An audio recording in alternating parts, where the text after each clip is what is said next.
Today I'm making Thermomix chocolate chip cookies. Why? Because quite frankly, there are very few finer things in life than a homemade, freshly baked cookie. I'm going to share my top tips with you for making cookies, and I'm going to show you how easy it is to make it in the Thermomix. Now the Thermomix doesn't bake, you will still need your oven, but I'm going to show you how easy it is to make the cookie dough in the Thermomix. My name's Marianne and I am a recipe developer and food blogger over at the food blog Mama Loves to Cook. Over there I share all my favourite recipes, including a whole load of Thermomix recipes, so I hope you will head over there and check them out. Okay, let's take a look first at the ingredients we're going to use. Now all these ingredients are pretty much store cupboard ingredients, so hopefully you'll have most of them, if not all, already in your pantry or in your fridge. So firstly we have butter. Then we have two types of sugar. We're using brown sugar and white sugar. Now there's a whole science behind the different types of sugar used when making cookies. I'm not going to pretend to understand it at all, but what I have done is played around with the quantities of brown sugar and white sugar in my recipe, and this is the result of what I have found to work for me. You can also mess around with it yourself and try different quantities. I use predominantly brown sugar because I have found that it makes a more chewy cookie and it helps them spread nicely on the tray. I've included some white sugar so that they don't become too cakey and to stop them spreading too much and getting too thin. Then I have an egg, some vanilla extract, some plain flour, some baking soda or bicarbonate of soda, which is different from baking powder. This is bicarbonate of soda. Some salt. Now I'm using salted butter today because that's what I had in my fridge. So I'm only going to use a pinch of salt. If you're using unsalted butter, then the recipe it says a quarter of a teaspoon of salt. So you're going to use slightly more if you're using unsalted butter. And then finally, you can't have chocolate chip cookies without chocolate chips. Okay, so let's find out how easy this is to make.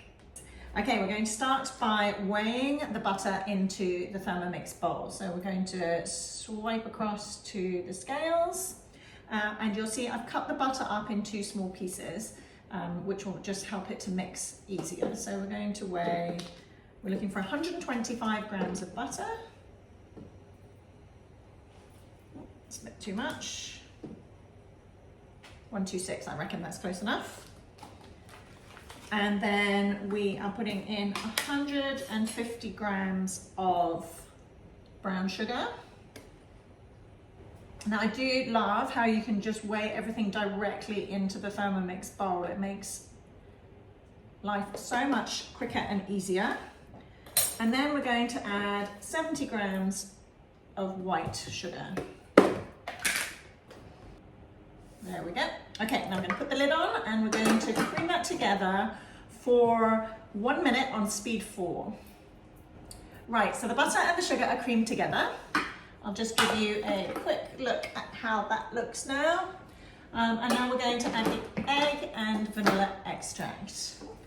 Now, you'll see there I just used the measuring cup on the top of the lid to crack the egg. That's one of my little tips for you. It's got a nice hard edge to it that's quite good for that. Don't do it when it's on the Thermomix, but when the lid's on the countertop like that, it's quite a handy little tip there. And a teaspoon of vanilla extract. Now we're going to mix that up again for another minute. We're just trying to make that nice and light and fluffy. Now you can see the color change in that now. It's got much lighter and fluffier. So I'm just going to scrape the bowl down and then we're going to add in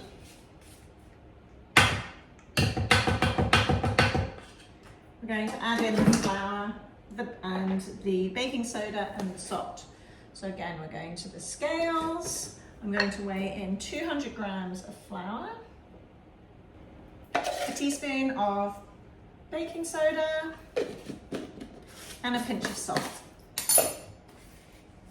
And now we're going to mix it for just 40 seconds. Now when we're baking, making cookie dough or muffin batter or cakes in the Thermomix, it's really important not to overmix. The Thermomix is really powerful, so generally my rule of thumb is we mix for 30 to 40 seconds on speed 4 or 5. Don't go over that or you will overmix the batter or the dough. So now all we need to do is to weigh in the chocolate chips. There we go. And I'm going to use the spatula to mix this in. I'm not going to use the Thermomix because I don't want to chop up the chocolate chips. I'm just going to use my spatula to mix it all in together. And that's it, that's our cookie dough ready. Now the important thing we need to do now is to chill it. So I'm going to transfer it into a bowl so that it can go in my fridge. Now don't skip chilling the cookie dough. It's really important to help the cookies keep their shape. So we need to put it into the fridge for at least an hour to chill, and then we can make the cookies. Now my cookie dough has been chilling in the fridge for an hour. I have preheated my oven to 170 degrees Celsius or 340 degrees Fahrenheit. I have a baking tray with some baking paper ready to go, and so I'm going to make my cookies. Now the other thing I recommend using is a cookie scoop. Now I've got an ice cream scoop today because my cookie scoop just broke. So I'm going to use kind of half an ice cream scoop per cookie. Now the reason I suggest using a cookie scoop is it just makes it quick and easy, but it also helps you make even sized cookies, although it's going to be a bit more of a challenge for me today because I'm trying to do half sizes. Now I'm just scooping it out and rolling it into a ball, and they're going onto the tray as round balls. Now another little thing I like to do is, just so that each cookie has a nice looking chocolate chip on top, is as I make the balls, I just pop a spare chocolate chip in the top. Now notice I've got them really spaced out on my tray. That's because they are going to spread and flatten as they cook, and you need to allow enough room for that to happen. Now if you want to freeze cookie dough, this is the point that you're going to freeze it. So you make the little balls of cookie dough, and then you can put them on a tray like this. You don't need to space them out when you're freezing them because they're not going to spread when you're freezing them. And then you can just pop the tray whole like this into the freezer and freeze them. Then once they are frozen, you can transfer them into a container or a freezer bag. And then when you come to cook them, you just need to preheat your oven, and then you can just pop them straight from the freezer onto the tray and pop them straight in the oven. You don't need to defrost them first, which is magic. It's like instant cookies. Okay, so I've got 6 on a tray here. I'm going to leave plenty of room for them to spread out while they're cooking. I'm going to pop them in the oven and we'll see what they look like in 10 minutes time. Now these are now fresh out of the oven. As you can see, what were those little round balls of dough have now transformed into nice flat cookies. And you can see why we had to space them out because they're really quite close together now. Now one thing to note, when you first take cookies out of the oven, they are extremely soft. So don't think that they're not cooked and be tempted to put them back in the oven for longer. You don't need to. They will firm up as they cool.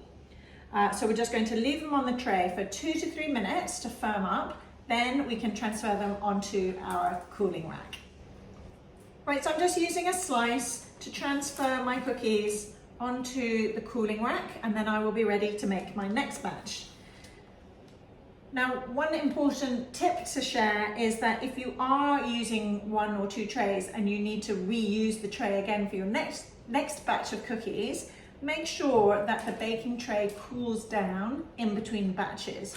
You don't want to be putting cold cookie dough onto a hot tray. Usually I just wave my pans around the kitchen for a bit, cool them down, and then they're ready for the next batch. And that's it. We have beautiful chocolate chip cookies. They smell amazing. And I just want to show you, here's one I've already been tucked into. You can see they are nice and chewy on the inside, but they still have some crunch to the outside.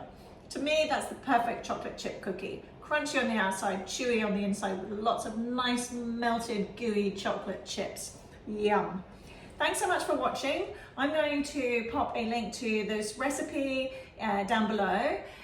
You can also head over to mamalovetocook.com to find all my other Thermomix recipes, or come and join me in my Facebook group where we share recipes and tips as well. Thanks so much for watching, and I'll see you in the next video.